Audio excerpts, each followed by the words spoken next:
پایان که بودن ما یاد از اوست. دکتر شمیلا ولیزاده سادات هستم که میخوایم امروز درباره سرخکچه یا بیماری ویروسی سرخکان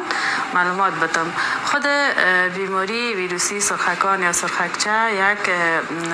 بیماری ویروسی است که بعد از او که یک شخص مبتلا میسازه، اول یک معلومات عمومی دربارش میگم. وقتی که شخص مبتلا میسازه، بعد از 2 تا 3 هفته بعد این اعراض علائم نشان میده که اعراض علائمش عبارت از تب خفیف می باشه، مثلا دیگه دردای مفصلی می باشه، کسالت می باشه و اولین و دومی که چی ایجاد میشه از چشم اشک میایه که و بعد از او خود دانگکا یا بخارکای سرخ که است یا سرخکچه که میگن او در قسمت صورت به اولین بار دیده میشه و این ویروس وقتی که شخص مبتلا میشه 1 هفته قبل از اعراض علائمش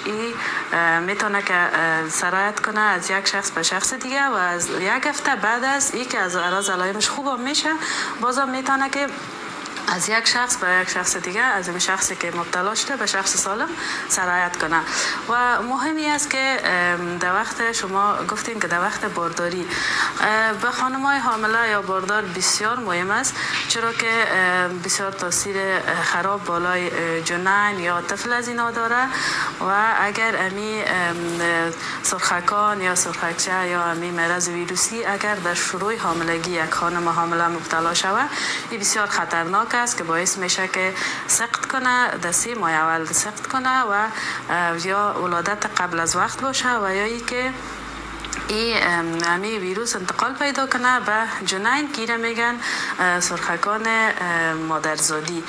که بسیار خطرناک می باشه. باز بعداً به دربارش براتون میگم و اگر بعد از نیمه حاملگی یا بعد از هفته 20 حاملگی یک خانم مبتلا میشه به سرخکان یا سرخکچه، این باز اینقدر زیاد خطرناک نیست، خب بازم باعث میشه که قبل از وقت ولادت کنه و خوبتری است که خانم‌های حامله قبل از او که اینا حمل میگیرن باید تصمی واکسین چه بگیرن که خوشبختانه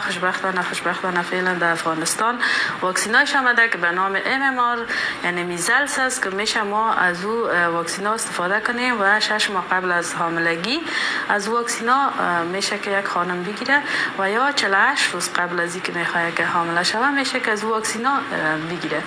و اگر در حاملگی مبتلا شده بود به میزلس یا سرخکان میتونه که بعد از حاملگی به زودترین فرصت واکسینای خود اخذ کنه و دوست از این واکسینا و گفتیم که خود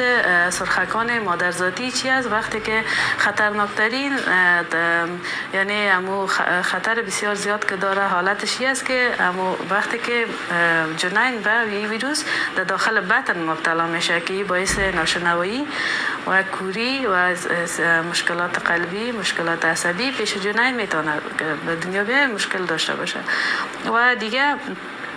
یعنی این واکسین در زمان حاملگی نمیشه. در صورتی که یک خانم حامله باشه به میزلس یا سرخکان یا سرخکچه دچار شوه، ما هیچ یعنی نمیتونیم که برزی واکسین بکنیم. واکسین باید قبل از او و تا 3 ماه باید بعد از واکسین حمل نگیره و خود واکسینای میزلس که است به این رقم میشه که به یک خانم که وقت او 1 ماه اول گرفت از طریق عضلی اخذ میشه و ماه دوم باز در تاریخ میگیره و ماه سوم 2 ماه بعد از او و تا 3 ماه دیگه باید از اینا حمل نگیرن به خاطر که باعث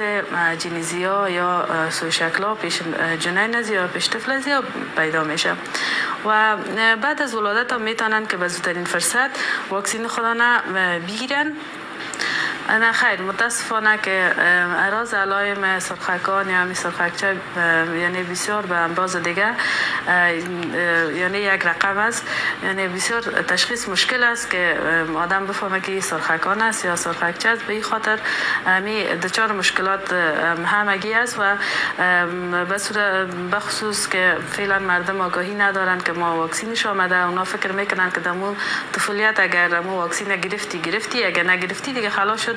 یعنی حالا دیگه کدام واکسین نو بر از او نمیشه، در حالی که حالا بسیار خوب است که واکسینش هست. میشه که ما بر کلانا میشه که هم واکسین سرخکان اگر در خوردی فراموش شده باشه یا مثلا حالا فعلا باز دچار از این ویروس شده باشه، میشه که ما برشان بدیم، هیچ مشکل نیست. و این زیادتر اگر مادرایی که میرن پیش دکتر صاحبا اگر مراجعه کنن بسیار خوب است. اگر در صورتی که میبینن در بدنشان کدام دانه‌های سرخ است یا تب میکنن، کسالت دارن، پای دردی دارن، یا میتونن پیش دکتر که متخصص